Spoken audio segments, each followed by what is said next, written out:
사도행전 10장 9절부터 25절.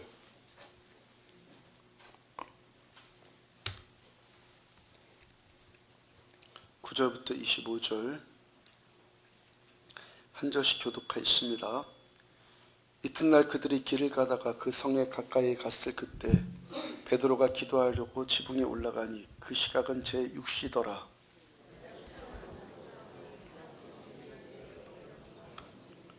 하늘이 열리며 한 그릇이 내려오는 것을 보니 큰 보자기 같고 네 길을 메어 땅에 들이웠더라.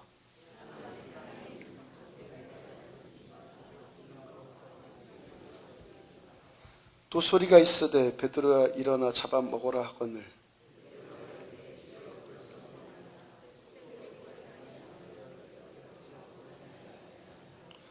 또 두 번째 소리가 있으되 하나님께서 깨끗하게 하신 것을 내가 속되다 하지 말라 하더라.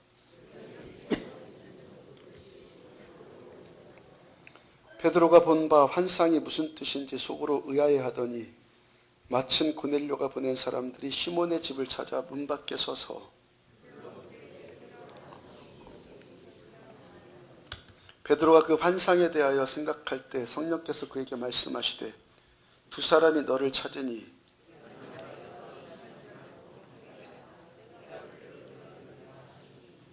베드로가 내려가 그 사람들을 보고 이르되 내가 곧 너희가 찾는 사람인데 너희가 무슨 일로 왔느냐.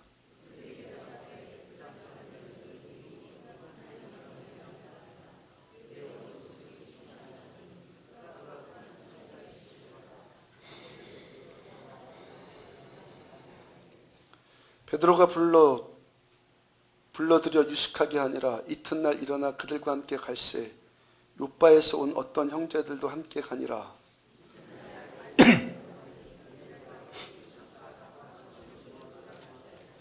함께요.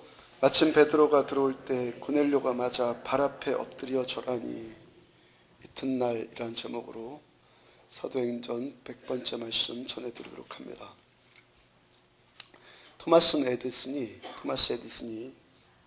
1931년에 85세 일기로 세상을 떠날 즈음에 기자들이 질문을 합니다.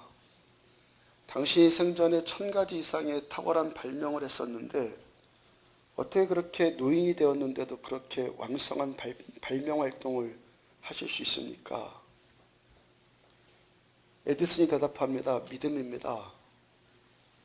영혼에 대한 믿음이 나로 하여금 현재의 삶을 이렇게 더 충실하고 만족하게 만듭니다. 우리에게는 영원한 세계가 있다는 것을 나는 믿고 있습니다. 죽음은 현재로부터의 출구일 뿐이고 죽음은 영원으로 향하는 입구일 뿐입니다. 그래요. 그러니까 에디슨이 이분 훌륭한 발명가 이전에 훌륭한 믿음의 사람이었어요. 이분 발명만 하고 살았던 분이 아니라 하루에도 수십 번씩 기도했던 기도의 사람이었어요. 그러니까 이분은 합리적인 과학자 이전에 깊은 영성의 사람이었습니다. 하나님을 믿는 그 믿음이 죽음을 어떻게 해석을 합니까? 죽음은 현재로부터 나가는 출구이고 영혼을 향해서 들어가는 입구일 뿐이다 그랬어요. 그럼 우리가 지금 현재 오늘을 어떻게 살 때 잘 살 수 있다는 겁니까? 많은 사람들이 오늘 하루를 살면서 눈앞에 벌어지는 모든 일들, 눈앞에 벌어지는 것들에 집착하고 그러한 일들로 인해서 금방 반응을 하고 그 일로 또 울고 웃고 그러는 인생을 살지 않습니까? 에디슨이 한 가지 발명을 하면서 그분 얼마나 에너지를 집중하고 쏟아부었겠습니까? 그런데 그분의 고백에 의하면은 그분의 삶의 원동력은 그 순간, 그 발명을 하는 그 순간에 쏟아붓는 에너지도 중요했지만 그 이전에 영혼을 향한 추구가 그의 삶의 본질이라는 거예요. 발명하며 연구하면서 일 잘 풀리면 기뻐하고 안 풀리면 또 금방 답답해하고 그렇게 연연해 하니까 이분 잘 사는 것이 아니라 영원히 보이니까 이분 잘 살았다는 거예요. 영원히 보이고 영원을 준비하는 삶을 사니까 이분 참되고 복 있는 만족하는 인생을 살았다는 거예요. 많은 것 발명했기 때문에 뭐 그것도 행복한 인생이 되었겠지만 그 이전에 이분은 영원히 보였기 때문에 행복한 인생 살았다는 거예요.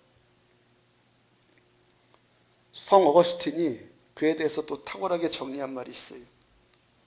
잘 살지 못하면 사는 것 아니다. 잘 살지 못하면 사는 것 아니다. 영원히 살지 못하면 잘 사는 것 아니다. 잘 살지 못하면 사는 것 아니다. 많은 사람들의 인생 그렇지 않습니까? 차라리 죽는 게 나아 그러면서 사는 사람이 얼마나 많아요. 숨 쉬고 있다고 해서 사는 것 아니죠. 먹고 있는다고 해서 사는 것 아니라는 거예요. 어느 교회 장로님이 계셨는데요. 이분이 초등학교 교장 선생님을 20년 동안 잘 봉직했다고 해서 대통령 상 받았어요. 상 받은 지 한 달도 채 안 되어서 잘못된 일 있다고 해서 좌천되고 어떤 섬으로 발령되어 갑니다. 그러면서 하는 말이 차라리 상이나 주지 말 것이지 그래요.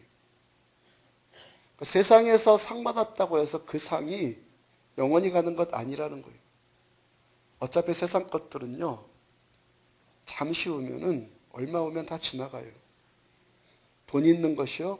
잠시 후면은 나와 상관없는 것 돼요. 건강이요. 아무리 우리들 건강해도 잠시 후면 또 병들어요. 그럼 우리들 어떤 인생 사는 것이 잘 사는 인생이라는 겁니까? 영원히 살지 못하면은 잘 사는 것 아니다 그랬어요. 영원을 사는 사람이 오늘을 잘 살아요. 영원의 시간, 영원이라는 시간 안에서 오늘의 시간을 보내는 사람, 영원 안에서 오늘을 보낼 수 있는 사람이 잘 산다는 거예요. 영원이란 나의 분명한 초점이 있으면서 오늘 주어진 하루하루를 사는 사람, 이 사람이 잘 사는 사람이라는 거예요. 오늘 산다고 해서요, 오늘에 초점 맞추지 않아요. 오늘은 오늘대로 살고, 내일은 내일대로 살고, 어제는 어제대로 살면서 우리들의 초점은 지금 내 눈 앞에 있는, 당장 눈앞에 있는 이런 시간들, 이 공간이 아니라 우리들의 초점은 오늘도 영원히 초점이라는 거예요. 서울의 63빌딩 올라가 보면은 서울의 경치가 한눈에 다 보이지 않습니까? 여러분들의 집에 가끔 신방을 해도 어떤 분 사는 곳은 아파트 고층이어서 그 앞쪽으로 훤히 보이고요. 멀리 경포 바다까지 다 보이는 그런 집들에 가면요. 가슴이 시원해지잖아요. 길을 찾는다고 해서 그 길 위에서 길 찾는 것보다 높은 곳에 올라가면 길이 보여요. 왜 어떤 사람은 하나님의 살아계심을 보지 못한다고 합니까? 낮은 곳에 머물러 있기 때문에 그래요. 사람들이 경제적인 것들은 위로 올리려고 하고 지식도 올리려고 하고 생활 수준도 위로 올리려 합니다. 그런데 영적인 일은 올리는 데는 등한시하는 분들이 참 많다라는 거예요. 로마서 7장 23절을 보면은 내 지체 속에서 내 몸 안에서 한 다른 법이 내 마음의 법과 싸워 내 지체 속에 있는 죄의 법으로 나를 사로잡는 것을 보는도다. 바울사도 안에서도 두 법이 있다고 그래요. 이 두 법이 서로 싸우고 있답니다. 하나는 위로 올라가고 싶어하는 마음, 또 하나는 아래로 내려가고 싶어하는 마음. 그 아래로 내려가고 싶어하는 마음이 계속 사도 바울을 사로잡는다는 거예요. 왜 어떤 사람이 신앙생활하면서 아직도 그렇게도 장애물이 많습니까? 너무 낮은 곳에 아직도 사로잡혀 있기 때문에 그래요. 왜 소망 없다고 합니까? 내려가 있기 때문에 그렇다는 거예요. 배를 타도요, 유난히 배멀미 심하게 하는 분들 있잖아요. 물론 체질 탓도 있겠지만 그 시선을 어디다 두고 배 타느냐, 그것도 중요하다 하잖아요. 시선을 높은 곳에 두고 멀리 보고 있으면은 배멀미도 잘 안 한다고 하잖아요. 그러니까 바로 눈앞에 출렁이 있는 바닷물 보고 있으면은 내 눈도 같이 흔들리고 내 마음도 같이 흔들리고 내 속도 같이 흔들리더라는 거예요. 우리들의 인생이 왜 자꾸 두려움을 느끼고 불안함을 느낍니까? 왜 어떤 가정이 자꾸 흔들립니까? 낮은 곳에 있기 때문이라는 거예요. 신앙생활하면서도 똑같은 시험 당해도요, 금방 그 시험에서 헤쳐나오는 사람이 있고, 시험에 오랫동안 묶여갖고 더 힘들어하는 사람도 있어요. 어디의 차이입니까? 시선의 차이. 위를 보고, 높이 보고, 멀리 보고, 영원을 볼 수 있는 사람은 금방 시험에서 빠져나와요. 마귀가 하는 일이요, 항상 거의 비슷해요. 마귀의 레파토리는 항상 비슷하다고. 항상 문제 일으켜갖고 시시하고 사소한 일에 자꾸 거기에 집중하게 만드는 일이 마귀가 하는 일이에요. 대부분의 사람들이 거기에 휘둘리면서 살죠. 그러한 와중에도 위에 계신 주님 바라보는 사람들이 결국에 하나님께 쓰임받는 탁월한 인생을 살게 되는 거예요. 오늘도 우리가 겪는 이 시험들, 장애물들, 이것들이 다 무슨 말입니까? 위에 계신 주님 바라보라는 훈련이에요, 훈련. 제가 전주 안디옥 교회 개척한 다음으로 가장 큰 축복, 제가 받은 가장 큰 축복이 그 일이라고 고백하잖아요.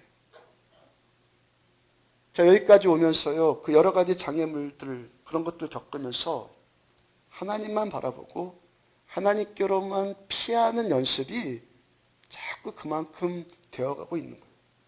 다윗이라는 분, 여러분들 그분이 왜 탁월한 줄 아십니까? 여러 가지가 있는데 하나님의 마음에 맞는다. 내가 너를 하나님의 마음에 맞는다고 하나님이 인정해 주신 다윗의 가장 탁월함은요, 다윗은 문제가 생기면은 바로 곧장 하나님으로 그냥 달려 들어가 버려요. 그게 다윗의 탁월함이에요. 그러니까 우리들의 삶에 시험거리가 생기면 가장 큰 문제가 뭔지 압니까? 가장 큰 문제. 여러 가지 문제들인데 가장 큰 문제. 그러니까 사람들은 야, 이게 도대체 뭐가 문제냐 도대체. 누구 때문이냐, 뭐 때문이냐, 왜 그러냐. 자꾸 사람들은 그러는데요. 그러면서 이 말 저 말 하잖아요. 그러는데 단적으로 말하자면 여러분들 뭐가 가장 큰 문제입니까? 단적으로 말하면 가장 큰 문제는 시험 당하고 있는 그 당사자잖아요. 시험 당하고 있는 그 당사자가 가장 큰 문제예요. 그의 눈을 아래에서 위로 바꾸면은 그 시험 금방 사라져요. 길을 찾는데 그 길 위에서만 자꾸 길을 찾으려고 막 우왕좌왕하니까 더 어려워지더라는 거예요. 위로 올라와서 아래를 보면은 길이 보인단 말이에요.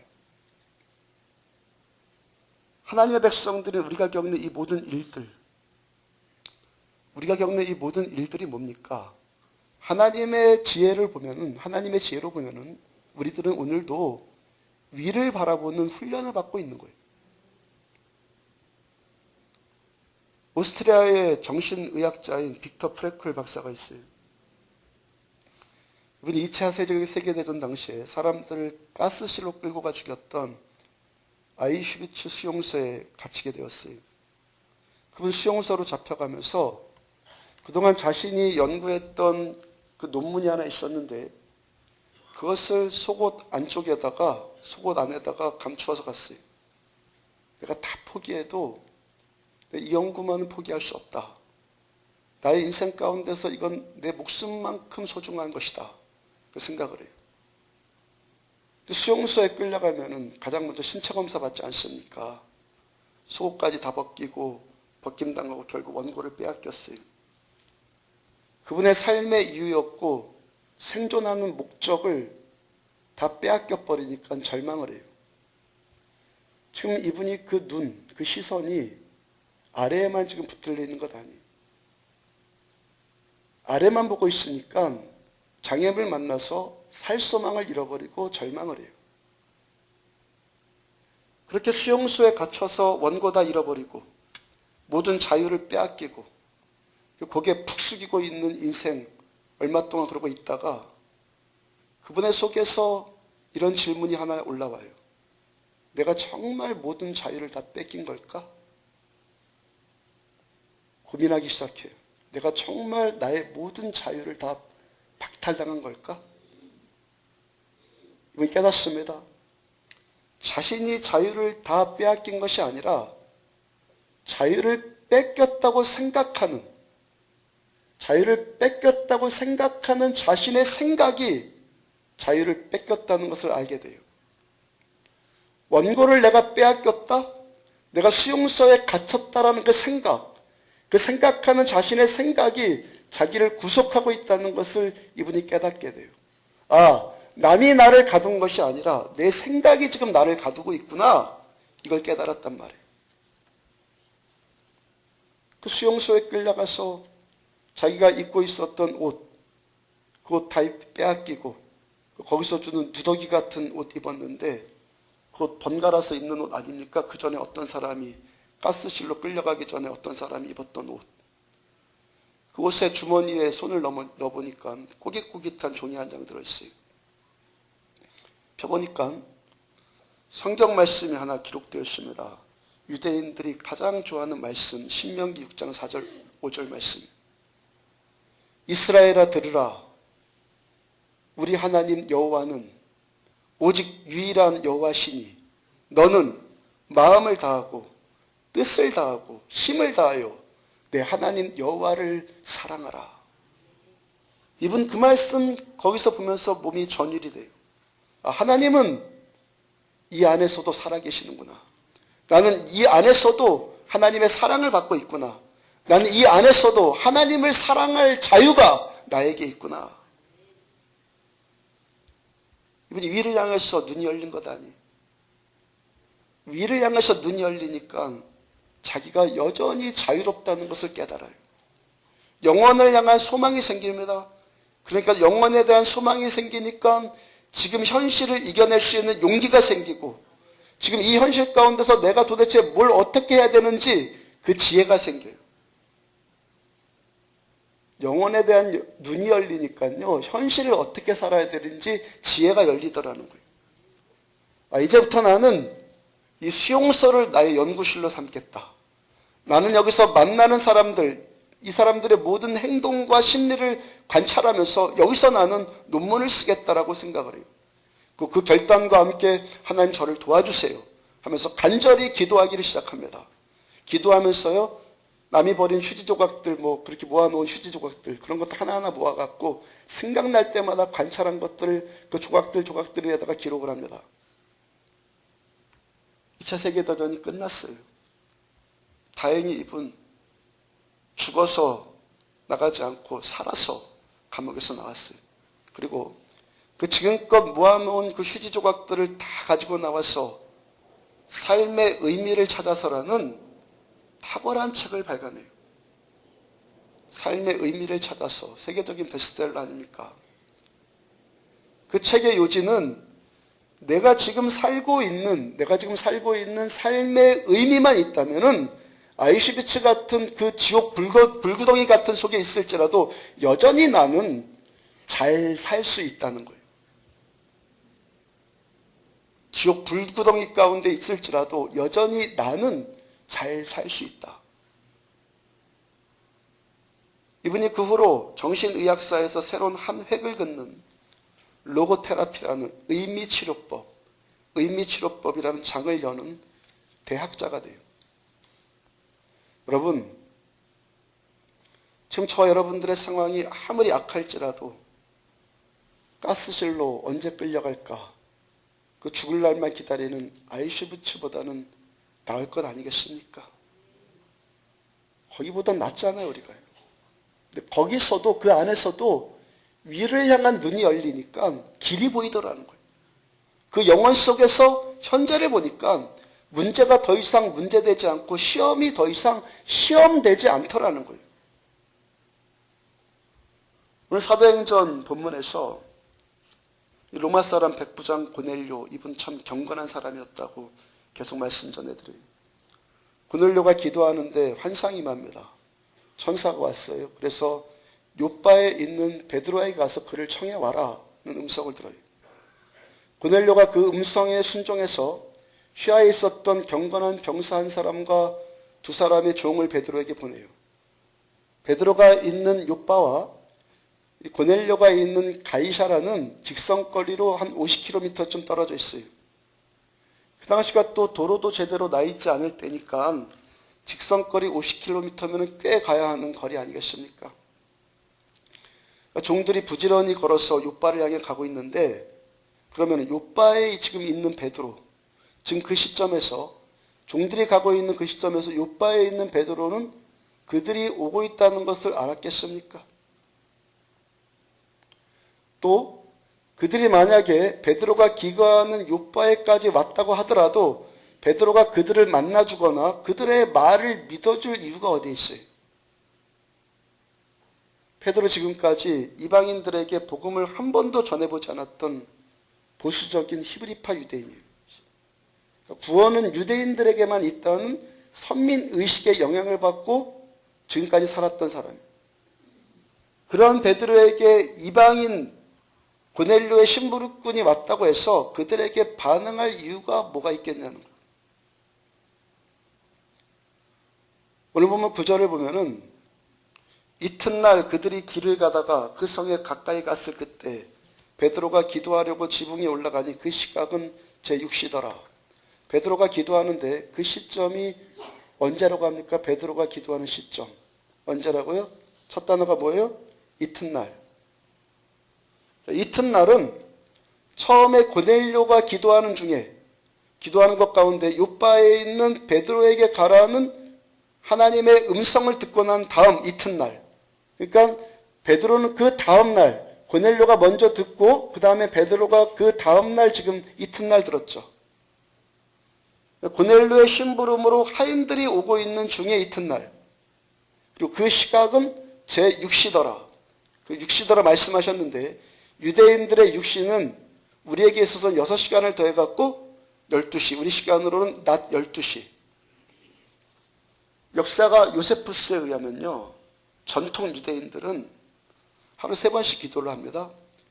첫 번째 시간이 이른 아침이고 두 번째 시간은 오후 3시쯤, 그리고 황혼역에 이들 기도를 합니다. 저녁 황혼역에. 그러니까 지금 베드로는 오후 3시가 아니라 12시에 지금 기도하고 있어요. 그 습관을 통해서 열매가 나타난다고 하잖아요. 하면 된다 하고 머리띠 싸매고 결단한다고 해서 일 되는 것 아니에요. 우리가 결단하고 그로부터 끊임없이 연습과 연습을 반복해서 그 결단, 그 연습이 습관이 되면은 그때부터 열매가 나타나죠. 매주 이렇게 드리는 예배 드리는 습관, 매일 기도하는 습관을 통해서 영적인 열매도 나타나는 거예요. 그러니까 지혜로운 유대인들은 그 습관을 아주 중요시 여겨요. 그러니까 이들은 절기를 만드는 것이 아주 탁월한 사람들이에요. 습관 만들기 위해서. 그러니까 지금 베드로가 기도하러 지붕에 올라간 오후 12시. 지금 이 시간은 유대인들의 관습상 정규 기도 시간 아니잖아요. 근데 그 정규 시간 내에 또 갑자기 베드로에게 기도하라는 영적인 감동이 임했고, 그 감동 따라서 사도 베드로는 지체하지 않고 기도하기 위해서 옥상으로 올라가요. 그리고 고넬료에게 말씀하신 주님께서 이제 베드로에게 말씀하기를 시작해요. 베드로가 기도하는데 하늘 열리는 환상이 임하고 하늘로부터 보자기 같은 것이 내려옵니다. 그 보자기 안에 각종 짐승들이 들어있어요. 보니까 유대인들의 율법으로는 먹으면 안 되는 짐승들, 그것들이 들어있습니다. 그래서 잡아먹어라 라는 말씀이 임했고, 베드로는 아니 율법으로 금한 것을 내가 저 더러운 것들을 어떻게 먹습니까? 하고 거부합니다.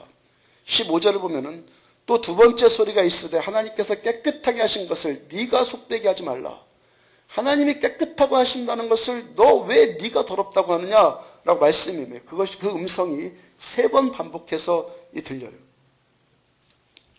부정한 짐승들, 지금껏 유대인들이 거부했던 이방인을 지금 환상 가운데 상징하는 것 아니겠어요? 하나님께서는 그 이방인들 역시도 깨끗하게 하신다는 말씀을 베드로에게 주시는 거예요. 그러던 막 찰나에 고넬료의 심부름꾼들이 왔고 베드로가 그들의 자초지정을 듣고 아, 환상이 그 뜻이구나, 그 음성이 그 뜻이구나 하고 깨달아요. 어제 고넬료에게 말씀하신 하나님께서 그 다음 그 이튿날에 베드로에게 말씀하셔서 하나님의 일을 지금 진행시키고 있어요. 하나님은 어제만 역사하시지 않고 어제만 하시고 끝내는 분이 아니라 그 다음날, 내일에도, 이튿날에도, 미래에도 여전히 역사하세요. 하나님께서는요, 한 번만 하고 마는 분 아니라는 거예요.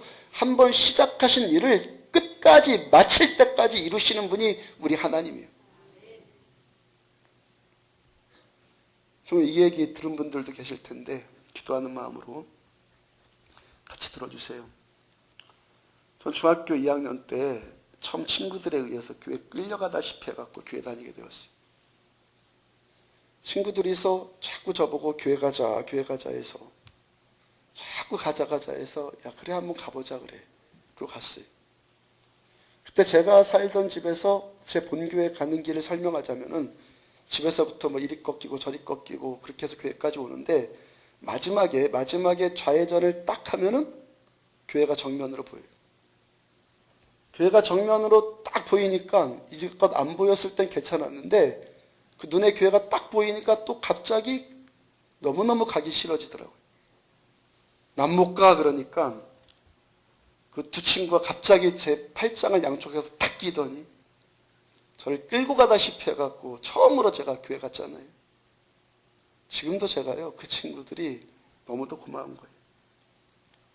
그렇게 해서 중학교 2학년 때 교회 첫 발을 내딛었고 얼마간 교회를 다니다가 저도 학교 친구를 한 명 교회 데리고 오게 되었어요. 그 친구가 요즘 아이들 말로 소위 짱이라고 하는 애였는데 예배 드리는 중에 그 친구가 제 옆구리를 꾹 찌르면서 하는 말이 야 지용아 너 이러다가 예수쟁이 되면 어떻게 하냐 그러더라고요. 제가 사소한 것들은 잘 기억하지 못하잖아요 제가요. 중학교 2학년 때 80년도거든요. 친구가 장난스럽게 한 그 말이 뭐 중요한 말이겠어요. 근데 그때 당시 제 기억으로 제 마음에 그 친구의 말이요. 장난치면서 하는 말인데 제 귀에는 예사롭게 안 들리더라고요. 지금 34년이 흘렀단 말이에요. 34년이 흘렀는데도 그때 그 장면이 저한테는 아직도 선명해요. 그 철모르는 중학교 2학년 때 그 친구의 말이 그 장난치는 말이 저에게는 제 인생 가운데 첫 번째 들려온 성령의 음성이었죠. 첫 번째 들려온. 그로부터 10년이 흘렀습니다. 1989년 가을에 제가 살아계신 하나님을 인격적으로 만나게 되어서 진짜 예수쟁이가 되기를 시작을 했죠. 그래서 어느 날부터인가 사도행전 1장 8절 말씀만 들으면 사도행전 1장 8절의 말씀만 들으면 가슴이 뜨거워지고 눈물이 나와요. 설교 듣다가 책 읽다가 성경 읽다가 하여튼 사도행전 1장 8절 말씀만 보이면 가슴이 뜨거워져요. 그 일이 1년쯤 지속이 되었어요. 이게 도대체 왜 그러냐. 처음에 아무것도 모를 때니까. 그러다가 1년쯤 지나서 의미를 깨닫게 되었고 신대원에 입학하게 되었고 지금 목사가 되었잖아요. 신대원 졸업하고 정식 전도사가 되어서 일산에 있었던 한 교회 개척교회를 섬기게 되었는데 거기서 새로운 임지를 위해서 기도하는 중에 하나님께서 조금만 있으면 내가 너를 다른 지역으로 보내겠다라는 음성을 들려주셨어요. 기도하는 중에. 그리고 그 한 달쯤 되어서 삼척으로 오게 되었죠.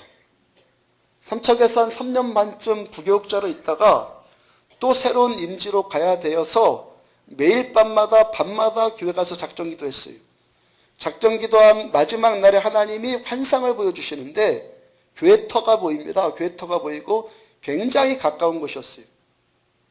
저는 그때 당시에 계속 기도하면서 하나님 영동적 이제 넘어가게 해주세요.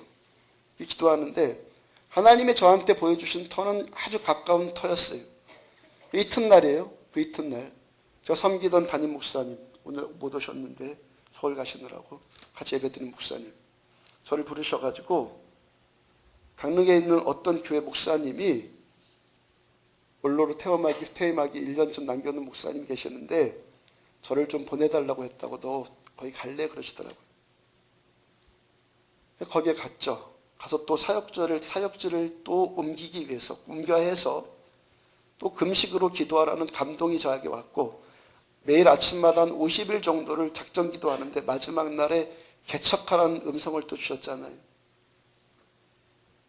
개척하고 나서 택지에 있는 상가 건물에서 7년 정도 목회를 하고 성도들과 함께 건물이 필요해서 이제 필요성이 생겨서 이를 위해 성도들과 함께 기도하고 교회 건물 찾아다니는데 어느 날 꿈에 전혀 해석이 안 되는 그림이 보여요.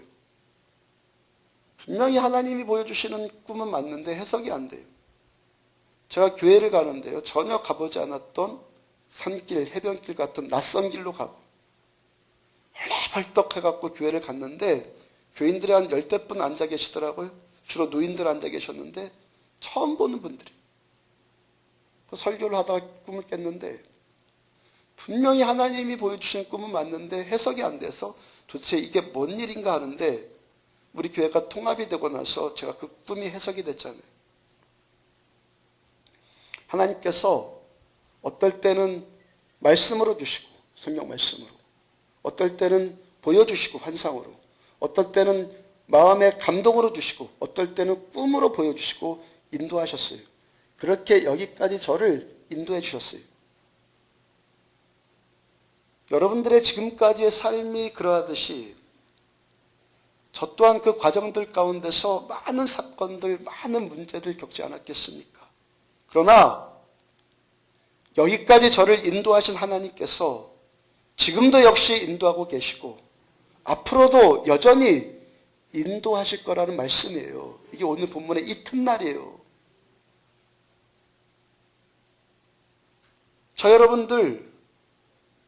여러분들 구원받은 하나님의 자녀들 아닙니까? 하나님의 자녀, 전능하신 하나님의 백성, 내 아들, 딸들. 어떤 분은 제가 중학교 2학년 때 처음 교회 나왔을 때처럼 야, 너 예수쟁이 되면 어떻게 하냐 하는 걱정에 빠질 그런 것이 걱정이 될 만큼 초보 믿음일 수도 있어요. 근데 결국에 하나님의 자녀들 우리들의 삶, 어제도 여기까지 인도하신 하나님께서 이튿날에 또 이튿날까지 계속 우리들의 삶 인도해 주시지 않겠습니까? 이사야 43장 1절 보면은 너는 두려워하지 말아라. 내가 너를 구속하였고 내가 너를 지명하여 불렀나니 너는 내 것이라. 너는 하는 그 음성이 여러분들을 부르는 하나님의 음성으로 들리기를 축복합니다. 너는 내 것이라. 우리가 오늘도 왜 두려워하지 않고 오늘도 우리들 어떤 일 만나든지 담대하게 살 수 있습니까? 주께서 우리들을 십자가 위에서 구속하셨고 저 여러분들을 지명하여 부르셨고 저 여러분들을 하나님의 것, 하나님의 소유로 삼아 주셨기 때문에 하나님께서 너는 내 것이라고 소유 삼아 주신 우리들의 인생, 전능하신 하나님의 인도 가운데 어제도 오늘도 앞으로도 계속되어질 거예요. 신학자인 칼바르트가 유명한 말 했어요. 하나님은 피조물의 행동에 언제나 선행하신다. 하나님께서 지으신 피조물의 어떤 행동에 하나님이 먼저 선행하신다는 거예요. 우리들의 생각, 우리들의 행동, 우리들의 존재 이전에 이미 하나님이 앞서서 행하신다는 거예요. 여러분들의 삶, 하나님이 계획하시고 하나님이 섭리하시고 하나님이 인도하시는 줄로 믿음이 더 탁월해지기를 축복합니다. 그럼 우리들의 눈 오늘도 어디를 향해 열려야 합니까? 잠언 3장 5절과 6절 보면은 너는 마음을 다하여 여호와를 신뢰하고 내 명철을 의지하지 말라. 너는 범사에 그를 인정하라. 그리하면 내 길을 지도하시리라. 우리가 의지하고 내가 신뢰할 것은 내 명철을 포함한, 내 자신을 포함한 땅의 것들, 당장 눈앞에 보이는 어떤 현실들, 그런 것이 아니라는 거예요. 오늘도 인정해야 될 분, 현실을 인정하는 것이 아니라 하나님을 인정해라. 하나님을 인정하고 우리가 신뢰할 분은 하나님이시고 그것도 한 번만 그럴 것이 아니라 어떻게 해요? 범사에 그를 인정하라 그래요. 범사에. 모든 사건들 가운데서 어제도 오늘도 내일도 이튿날도 계속 하나님만 인정하면서 살아라. 욥기 23장 10절 그러나 내가 가는 길을 그가 아시나니 그가 나를 단련하신 후에는 내가 순금같이 나오리라. 내가 기약하는 길 나는 다 알 수 없지만 하나님을 알고 계세요. 나는 오늘 하루 근근히 살고 있는 것 같은데 내가 가는 그 길, 나의 마지막 종착점 하나님은 다 알고 계세요. 하나님 우리들의 길을 계획하셨고 지금도 인도하고 계시고 앞으로도 계속 한 번 택하신 저 여러분들의 손을 하나님이 놓지 않고 계속 끌고 가실 거예요. 그럼 오늘도 우리가 기대하면서 살 건 뭡니까? 그가 나를 단련하신 후에는 내가 순금같이 나오리라. 그분이 그 다음 누구를? 나를, 그분과 나, 그 누구도 아니고 그분이 나를 단련하신 후에는 하나님이 주도해 나가신 우리들의 인생, 하나님께서 계획하신 그만큼 순금같이 나오게 될 거예요. 요한복음 14장 1절과 2절, 너희는 마음에 근심하지 말라. 근심하지 말라. 하나님을 믿으니 또 나를 믿으라. 내가 너희를 위하여 거처를 예비하러 가노니. 우리들의 마지막 이튿날에,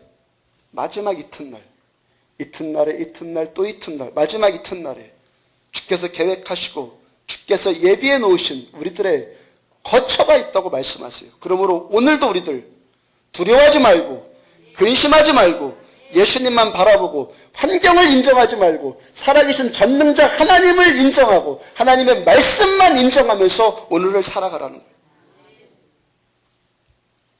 여러분 23절을 보면은 23절 보세요. 함께 있습니다. 시작. 베드로가 불러들여 유숙하게 아니라 이튿날 일어나 그들과 함께 갈세. 요바에서 온 어떤 형제들도 함께 가니라. 이튿날이 또 나와요. 첫날에 고넬료에게 처음 환상이 임했고 그 이튿날에는 또 베드로에게 환상이 임했고 또 그 이튿날에는 이제 베드로가 또 하나님의 인도하심을 받고 이제 가이사라를 향해서 출발해요. 24절 또 있습니다. 시작. 이튿날 가이사라에 들어가니 고넬료가 그의 친척과 가까운 친구들을 모아 기다리더니 이튿날에 또 이튿날, 그 다음 다시 이튿날에 베드로가 드디어 가이사라의 고넬료 집에 도착을 해요. 하나님의 진행이 보입니까? 처음 고넬료에게 일을 시작하신 하나님께서는 그 일을 중단하거나 그 일을 막힘이 없이 계속해서 하나님은 일을 진행시켜 나가요. 그래서 우리 하나님의 이름이 뭡니까? 전능하신 하나님 여호와. 이튿날에도 거기서 또 이튿날에도 다시 이튿날에도 계속해서 고넬료와 베드로의 행보를 하나님이 주도해 나가세요. 그러므로 내가 너를 구속하였고 내가 너를 여러분들을 지명하여 불렀나니 너는 내 것이라고, 우리는 하나님의 것이라고, 하나님의 소유된 우리 그리스도인들의 삶, 저 여러분들의 삶의 정의가 뭡니까? 우리들은 이튿날을 소유하고 있는 백성들이에요.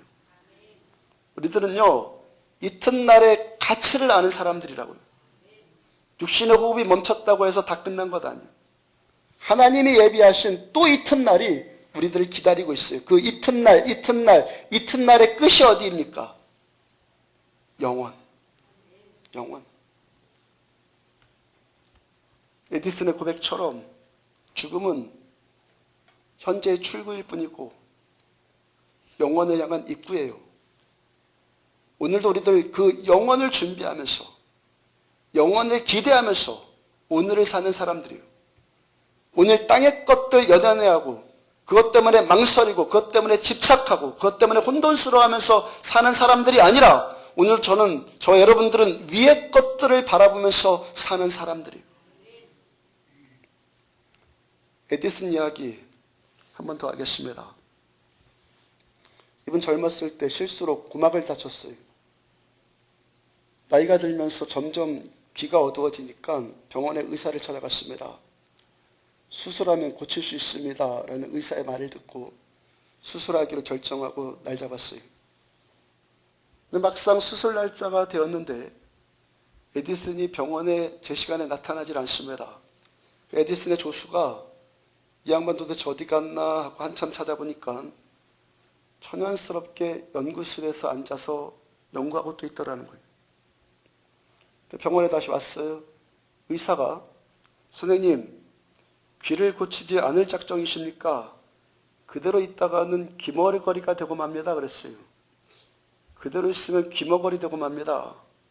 에디슨의 대답이 또 걸작입니다.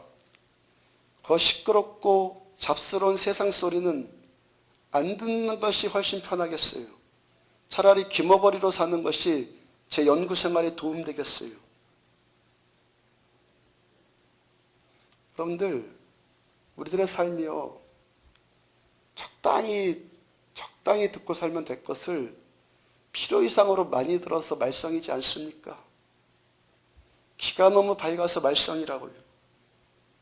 안 들어도 될 말들 들어서 번민이 생기고, 안 들어도 될 말 들어갖고 괴롭고, 신앙의 손해만 있고, 그럴 바에 차라리 귀머거리고 사는 것이 낫더라는 거예요.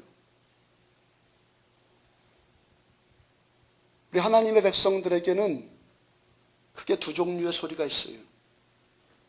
크게 두 종류의 소리. 어떤 소리입니까? 말과 말씀. 잘 살지 않으면 사는 것 아니다. 어거스틴이 그랬죠. 잘 살려면 말씀 듣고 살기를 축복합니다. 물론 하나님의 말씀이라고 해서 모두 다 성경 말씀과 같이 이렇게 말씀으로 그런 형식으로만 주어지는 것 아니에요. 제 경험과 같이 중학교 2학년 때 친구의 그 장난기 어린 소리를 통해서도 하나님의 음성으로 들릴 수 있어요. 꿈으로, 환상으로도 들을 수 있어요. 기도 중에 음성으로 들을 수도 있어요. 하여튼 어떠한 방식으로 들리든지 하나님의 말씀과 말을 분별할 수 있는 영적인 사람들이 되십시오. 아멘. 하나님의 말씀과 말을 구분할 수 있는 영적인 귀들이 되십시오. 어떠한 방식으로든지 우리들은 말씀 듣고 살아갈 때 잘 살게 돼요. 우리는 오늘도 너는 내 것이라 하시고, 우리 생에 계획하시고, 우리들의 인생 계획하시고, 이튿날에도 또 이튿날에도 다시 이튿날에도 우리들의 삶을 계속 인도해 나가시는 하나님의 말씀 듣고 살아야죠. 아멘입니까? 그분이 내 주관자니까. 요한복음 10장 27절 보면은 나의 양은 내 음성을 들으며 나는 그들을 알며 그들은 나를 따르느니라. 주님의 양인 우리들, 목자 대신 예수 음성 듣고 살아야지만 잘 살게 돼요. 요한계시록 21장 23절 그 성은 해나 달의 비침이 쓸데없으니 이는 하나님의 영광에 비치고 그 어린 양이 그 등불이 되심이라. 하나님의 영광이 어떻다고요? 해와 달의 밝음을 초월해요. 예수님 우리들의 등불이시라고 말씀하죠. 주님이 나의 등불이시요. 해와 달이 내 인생 길에 비춰주는 것보다 그것보다 더 탁월한 것은 우리 인생의 등불이 되신 예수님의 인도하심을 받고 사는 것이 가장 밝게 살 수 있다는 거예요. 우리들의 인생 위의 것 바라보시고 영혼에 초점 맞추시고 그 영혼으로부터 들려오는 소리, 위로부터 들려오는 그 음성 듣고 그렇게 하나님의 말씀 따라가심으로 우리들의 생에 정말 복되고 잘 사는 인생들 사시기를 주의 이름으로 축복합니다.